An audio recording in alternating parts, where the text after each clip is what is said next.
پھر نوح کے بعد ہم نے اور پیغمبر اپنی اپنی قوم کی طرف بھیجے تو وہ ان کے پاس کھلی نشانیاں لے کر آئے، مگر وہ لوگ ایسے نہ تھے کہ جس چیز کو پہلے جھٹلا چکے تھے اس پر ایمان لے آتے۔ اسی طرح ہم زیادتی کرنے والوں کے دلوں پر مہر لگا دیتے ہیں۔ پھر ان کے بعد ہم نے موسیٰ اور ہارون کو اپنی نشانیاں دے کر فرعون اور اس کے سرداروں کے پاس بھیجا، تو انہوں نے تکبر کیا اور وہ گناہگار لوگ تھے۔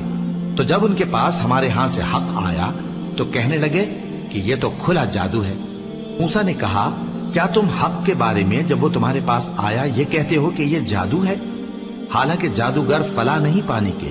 وہ بولے، کیا تم ہمارے پاس اس لیے آئے ہو کہ جس راہ پر ہم اپنے باپ دادا کو پاتے رہے ہیں اس سے ہم کو پھیر دو، اور اس ملک میں تم دونوں ہی کی سرداری ہو جائے، اور ہم تم پر ایمان لانے والے نہیں ہیں۔ اور فرعون نے حکم دیا کہ سب کامل فن جادوگروں کو ہمارے پاس لے آؤ۔ چنانچہ جب جادوگر آئے تو موسیٰ نے ان سے کہا کہ جو تم کو ڈالنا ہو ڈالو۔ پھر جب انہوں نے اپنی رسیوں اور لاٹھیوں کو ڈالا تو موسیٰ نے کہا کہ جو چیزیں تم بنا کر لائے ہو جادو ہے، اللہ اس کو ابھی نیست و نابود کر دے گا۔ اللہ شریروں کے کام سنوارا نہیں کرتا، اور اللہ اپنے حکم سے سچ کو سچ ہی کر دے گا، اگرچہ گناہگار برا ہی مانے۔ تو موسیٰ پر کوئی ایمان نہ لایا مگر اس کی قوم میں سے چند لڑکے، اور وہ بھی فرعون اور اس کے اہل دربار سے ڈرتے ڈرتے کہ کہیں وہ ان کو آفت میں نہ پھنسا دے۔ اور فرعون ملک میں متکبر تھا اور کبر و کفر میں حد سے بڑھا ہوا تھا۔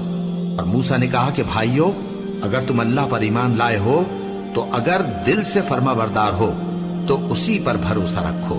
بس وہ بولے کہ ہم اللہ ہی پر بھروسہ رکھتے ہیں۔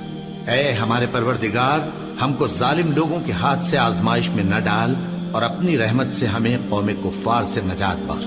اور ہم نے موسیٰ اور اس کے بھائی کی طرف وحی بھیجی کہ اپنے لوگوں کے لیے مصر میں گھر بناؤ، اور اپنے گھروں کو قبلہ یعنی مسجدیں ٹھہراؤ، اور نماز قائم کرتے رہو، اور مومنوں کو خوشخبری سنا دو۔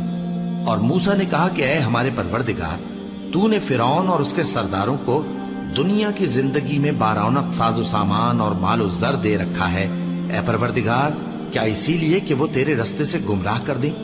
اے پروردگار ان کے مال کو برباد کر دے اور ان کے دلوں کو سخت کر دے کہ ایمان نہ لائیں جب تک عذاب علیم نہ دیکھ لیں۔ اللہ نے فرمایا کہ تمہاری دعا قبول کر لی گئی تو تم ثابت قدم رہنا اور بے عقلوں کے رستے پر نہ چلنا۔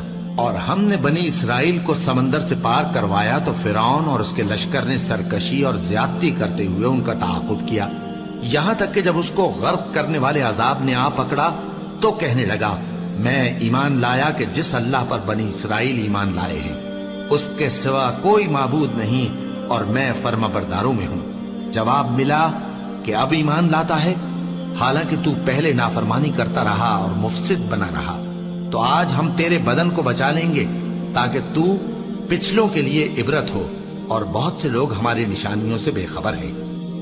اللہ اکبر، اللہ